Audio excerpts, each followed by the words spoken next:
Hi സുഹൃത്തുക്കളെ, ഒത്തിരി നാളായി ഒരു സിനിമ കണ്ടിട്ട് ഒരു റിവ്യൂ ചെയ്തിട്ട്. കാരണം നമ്മളെ പരിപാടികളൊക്കെ ഏകദേശം നിർത്തിയായിരുന്നു.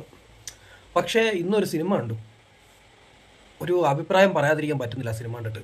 കാരണം അത്രയ്ക്ക് അത്രയ്ക്ക് ഇഷ്ടപ്പെട്ടു, അത്രയ്ക്ക് റേഞ്ച് സാധനം. അപ്പം നമ്മളതിൻ്റെ ഒരു അഭിപ്രായം പറഞ്ഞില്ലെങ്കിൽ എന്തോ പോലെ. നമ്മൾ സിനിമയെ സ്നേഹിക്കുന്ന ആളല്ലേ, സിനിമ എത്രത്തോളം ഫോളോ ചെയ്യുന്ന ഒരാളാണ്. മറ്റ് രാഷ്ട്രീയവും മറ്റ് സമൂഹത്തിൽ നടക്കുന്ന കാര്യങ്ങളായാലും നാട്ടിൽ നടക്കുന്ന കാര്യങ്ങൾ പോലും അറിയുന്നതിനേക്കാൾ മുമ്പേ സിനിമയുടെ കാര്യങ്ങൾ അറിയുന്നുണ്ട്. കാരണം അത് അത്രത്തോളം ഫോളോ ചെയ്യുന്നുണ്ട് സിനിമ. അതുകൊണ്ടാണ് ഇതെനിക്ക് കണ്ടിട്ട് ഒരു അഭിപ്രായം പറയാതിരിക്കാൻ പറ്റുന്നില്ല. ഇപ്പോൾ എല്ലാവരും കണ്ടു കാണും. എല്ലാവരും കണ്ടെന്ന് ഞാൻ പറയത്തില്ല, കാണാത്ത ഒത്തിരി ആൾക്കാരുണ്ട്, sorry. Mad Max Fury Road എന്ന് പറഞ്ഞ് ഒരു പടം ഉണ്ടായിരുന്നു, 2015 ഇറങ്ങിയ ഹോളിവുഡ് പടമാണ്. ജോർജ് മില്ലർ എന്ന് പറയുന്ന ഒരാൾ സംവിധാനം ചെയ്ത പടമാണ്.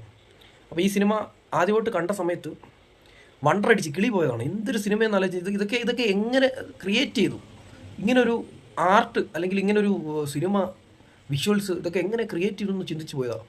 അങ്ങനെ ചിന്തിച്ച കുറേ പടങ്ങളുണ്ട്, അതിൽ എടുത്തു പറയാനാണ് ഒത്തിരി ഉണ്ട്. പക്ഷേ ഇത് അതുക്ക് മേലെ ഒരു മരുഭൂമിയിൽ വെള്ളത്തിനും പെട്രോളിനും വേണ്ടി അടിയുണ്ടാക്കുന്ന ഒരു കുറേ ആൾക്കാരുടെ കഥ പറയുന്നതാണ്. അതായത് മൊത്തം യന്ത്രങ്ങളുമായിട്ടുള്ള പരിപാടികളാണ്.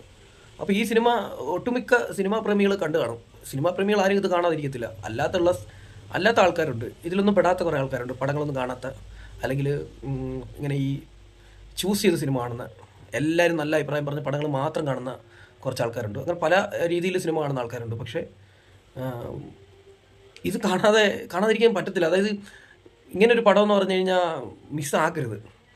അത് ലൈഫിൽ നമ്മൾ ഈ കാലഘട്ടത്തിൽ ഇപ്പോൾ ഒരു 70 വർഷം ജീവിക്കുകയാണെങ്കിൽ, അല്ലെങ്കിൽ ഒരു 60-50 കൊല്ലമൊക്കെ മാക്സിമം പോയി ജീവിക്കുകയാണെങ്കിൽ, ആ കാലഘട്ടത്തിനിടയ്ക്ക് നമുക്ക് കാണാൻ പറ്റുന്ന ഇതുപോലുള്ള ലോകത്ത് സംഭവിച്ചിട്ടുള്ള ഇതുപോലുള്ള വണ്ടർ അത്ഭുതങ്ങൾ നമ്മൾ എക്സ്പീരിയൻസ് ചെയ്യണം. അല്ലെ പിന്നെ എന്തിനാണ് ജീവിതം? ഈ സിനിമ എന്ന് പറയുന്നത് അതൊരു ലോകത്ത് കണ്ടുപിടിച്ചതിലൊരു ഭയങ്കര വലിയൊരു കണ്ടുപിടുത്തങ്ങളിലൊന്നാണ്. അപ്പം പറഞ്ഞു വന്നത്, മാഡ് മാക്സ് ഫ്യൂറി റോഡ് എന്ന് പറഞ്ഞ് 2015 ഇറങ്ങിയൊരു പടമുണ്ട്. ഒരു മെയിൻ ലീഡ് റോൾ ചെയ്തേക്കുന്ന ഒരു പെണ്ണാണ്. അപ്പം ആ സിനിമയുടെ മെയിൻ തീം നമ്മളെല്ലാവരും കണ്ടതാണ്. ഈ വെള്ളവും ആഹാരവും ഉള്ള ഒരു ഏരിയ ഉണ്ട്, ഭയങ്കര വലിയൊരു മരുഭൂമി പ്രദേശമാണ്. വേസ്റ്റ് ലാൻഡ് എന്നൊക്കെ പറഞ്ഞാൽ അതിനകത്ത് പറയുന്നതാണ്. ആ സ്ഥലത്ത് നല്ല രീതിയിൽ വെള്ളവും ആഹാരമൊക്കെ ഉള്ള ഒരു ഏരിയയിൽ ഒരാൾ രാജാവായിട്ട് ഇങ്ങനെ ഭരിക്കുകയാണ്, കുറേ ആൾക്കാരെ ഇങ്ങനെ അടിമകളായിട്ട് വെച്ചുകൊണ്ട്. അപ്പോൾ ആ ഏരിയയിൽ ആ രാജാവിൻ്റെ കുറേ ഭാര്യമാരുണ്ട്, കുറേ സ്ത്രീകളെ കൊണ്ടുവന്ന് അവരെ പ്രസവിപ്പിക്കാൻ വേണ്ടി മാത്രമായിട്ട് ഇട്ടിരിക്കുന്ന ഒരു ഏരിയയാണ്. അവിടുന്ന് കുറേ സ്ത്രീകളെ രക്ഷിച്ചുകൊണ്ട് പോകുന്ന ഒരു പെണ്ണ്, അതായത് അവരുടെ കൂടത്തിൽ ജോലി ചെയ്യുന്ന ഒരു പെണ്ണ് തന്നെ ഒരു വലിയ ട്രക്കിനകത്ത് കുറേ ഈ പുള്ളിയുടെ ഭാര്യമാരെല്ലാം കൊണ്ടുപോവാണ് രക്ഷിച്ച്. അവിടെയാണ് ആ സിനിമ നമ്മൾ കണ്ടു തുടങ്ങുന്നത്. പിന്നെ അങ്ങോട്ട് അറിയാലോ, പിന്നെ മൊത്തം യുദ്ധമാണ്. യുദ്ധം എന്ന് പറഞ്ഞാൽ വലിയ കണ്ടെയ്നർ വണ്ടിയൊക്കെ എനിക്ക് തോന്നുന്നു ഈ സിനിമയ്ക്ക് വേണ്ടി ക്രിയേറ്റ് ചെയ്തെടുത്തതാണ്. അപ്പോൾ ആ ഒരു വണ്ടികൾ തന്നെ ഒരു അതിശയമാണ് ഈ സിനിമയ്ക്ക്. വണ്ടികൾ തന്നെ എന്തോ എന്നാണ് ക്രിയേറ്റ് ചെയ്ത് വെച്ചേക്കുന്നത്. എന്താണ് അതിനകത്തൊരു മെയിൻ വില്ലൻ തന്നെ ഭയങ്കര ഇമ്പാക്റ്റ്ഫുൾ ആയിട്ടുള്ളൊരു വില്ലനാണ്.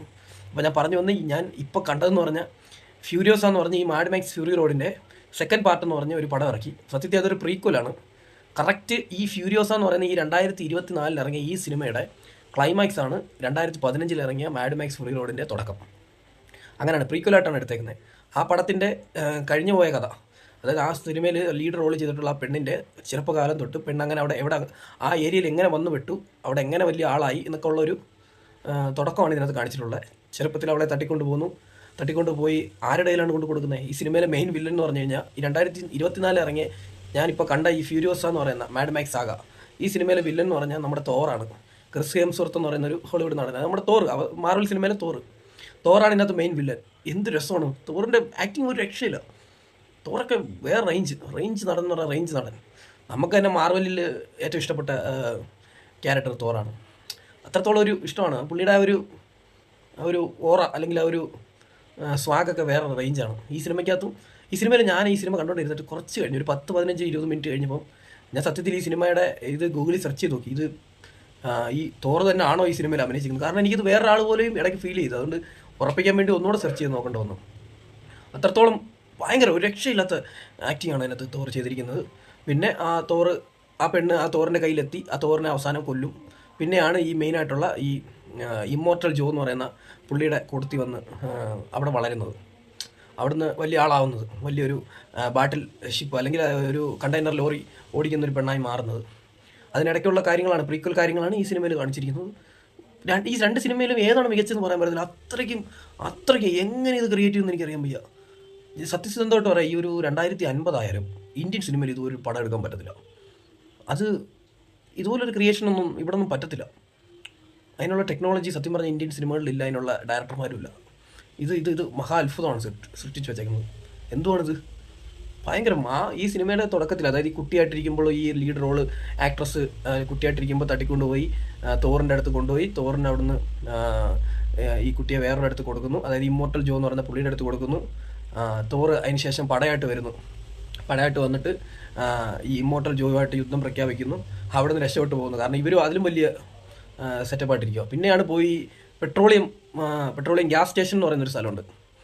ആ സ്ഥലം അറ്റാക്ക് ചെയ്തിട്ട് ആ സ്ഥലം പിടിച്ചടക്കിയിട്ട് തോറ് ലാസ്റ്റ് വരും. ആ സ്ഥലത്തു നിന്ന് പെട്രോൾ തരാൻ നിങ്ങൾ ആഹാരം തരണമെന്ന് പറഞ്ഞ്. അങ്ങനെയൊക്കെയാണ് ഈ സിനിമയുടെ കഥ പോകുന്നത്.